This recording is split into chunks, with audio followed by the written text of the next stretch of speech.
One thing I would like people to know is that you don't need to be an engineer or an architect to see what happened to those buildings. I'm asked all the time, why should we not believe the experts and what they've told us?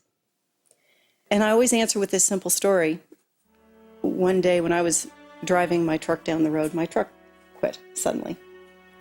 And as I was waiting for the tow truck to come, I thought to myself, well, don't just sit here like a stool pigeon.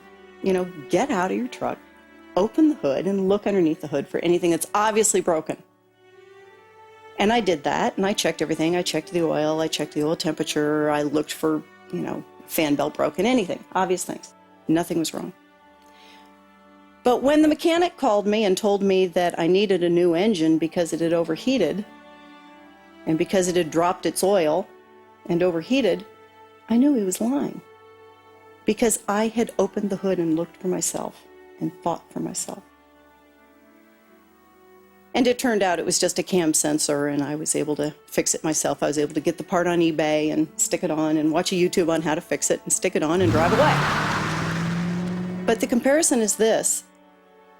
Unless you're willing, we all have to be willing to look at the videos of the buildings coming down.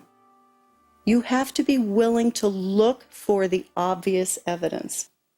The symmetry is the smoking gun. Those buildings could not have fallen in perfectly level. It's as if you take a level with a bubble in the center and watch those buildings come down, and that bubble will stay centered the whole way down. And that cannot happen with an airplane hitting one side of the building. It cannot happen that when you have asymmetric damage, you will get a perfectly symmetrical collapse. And all you need to do is look at the videos and see that. Then you have to be willing to trust what you saw and call out the lie.